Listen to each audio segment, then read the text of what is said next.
Madam ఒక patient మీ దగ్గరికి fertility సమస్యలతో బాధపడుతూ వచ్చినప్పుడు మీరు అందులో ఏ టెస్ట్‌లు నిర్వహిస్తారు? ఓకే.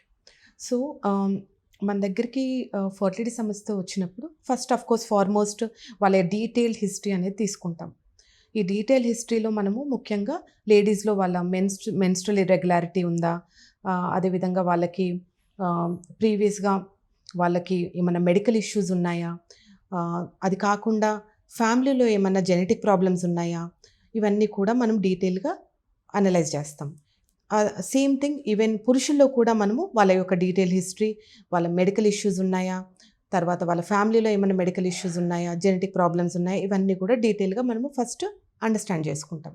దీని తర్వాత బేస్డ్ వాళ్ళ హిస్టరీ బట్టి వాళ్ళకి టెస్ట్‌లనేవి చేయబడుతుంది. ఫస్ట్ అండ్ ఫార్మోస్ట్ లేడీస్‌లో అల్ట్రాసౌండ్ ఎగ్జామినేషన్ అనేది వెరీ ఇంపార్టెంట్ అనమాట. ఇది ట్రాన్స్‌వెజైనల్ అల్ట్రాసౌండ్. ఈ అల్ట్రాసౌండ్ ఎగ్జామినేషన్ ద్వారా పేషెంట్ యొక్క యూట్రస్ యొక్క పొజిషను, ఆ యూట్రస్‌లో ఏమైనా కంతులున్నాయా? అదేవిధంగా అండాశయం సైజు ఎలా ఉంది?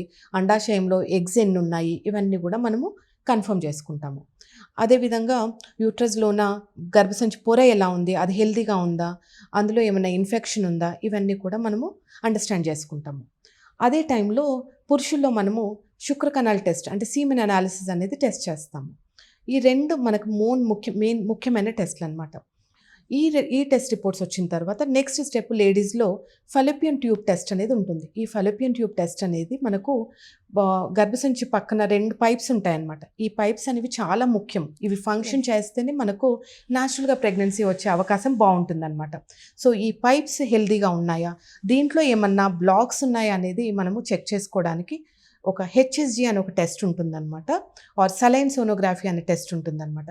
ఈ టెస్ట్ ద్వారా మనకు ఆ ఫలోపియన్ ట్యూబ్‌లో బ్లాక్ ఉన్నదనేది మనము కన్ఫర్మ్ చేసుకోవచ్చనమాట.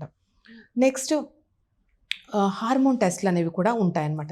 ఈ హార్మోన్ టెస్ట్‌లనేవి ముఖ్యంగా థైరాయిడ్, ప్రొలాక్టిన్ హార్మోను, అదేవిధంగా ఏఎంహెచ్. ఈ ఏఎంహెచ్ అనే టెస్ట్ లేడీ యొక్క అండముత్పత్తి శక్తి ఎలా ఉందనేది మనము తెలుసుకోవచ్చనమాట.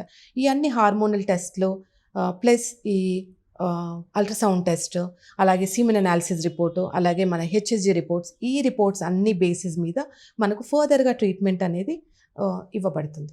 మేడం క్యాన్సర్ పేషెంట్స్ కూడా ఫర్టిలిటీ ట్రీట్మెంట్ తీసుకోవచ్చా? ఈ క్యాన్సర్ అనేది మనకు ఇదివరకు ఓల్డర్ ఏజ్ గ్రూప్‌లో మనం ఎక్కువగా చూసేవాళ్ళం.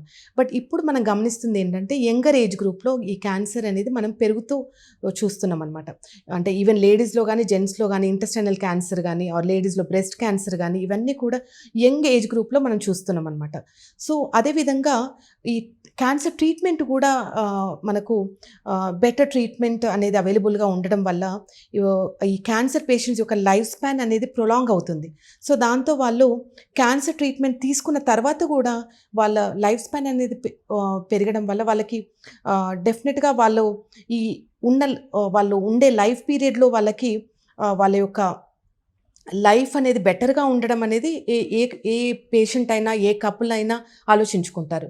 సో, దాంతో వాళ్ళకేంటంటే మాకు ఈవెన్ దో క్యాన్సర్‌తో ప్రీవియస్‌గా సఫర్ అయినప్పటికీ ఇప్పుడు వాళ్ళు ఫ్యూచర్‌లో వాళ్ళకి బెటర్‌గా లైఫ్ ఉండాలి. వాళ్ళు కూడా అందరి కపుల్స్ లాగా వాళ్ళకు పిల్లలు ఉండాలనే ఆశ కూడా వాళ్ళకుంటుంది. సో, మనము ఆహ్, ఏంటంటే ఈ ఫర్టిలిటీ ట్రీట్మెంట్ అనేది ఈ క్యాన్సర్ పేషెంట్స్‌లో కూడా మనం ఇచ్చే అవకాశం ఉంటుందన్నమాట. Whether it is oocyte freezing ద్వారా గానీ, లేకపోతే సెమెన్ ఫ్రీజింగ్ ద్వారా గానీ మనము ఈ క్యాన్సర్ పేషెంట్స్‌తో బాధపడిన వాళ్ళకు కూడా మనము ఈ అసిస్టెడ్ రిప్రొడక్టివ్ టెక్నిక్స్ ద్వారా వాళ్ళకి ప్రెగ్నెన్సీ ఇచ్చే అవకాశం ఉంటుందన్నమాట.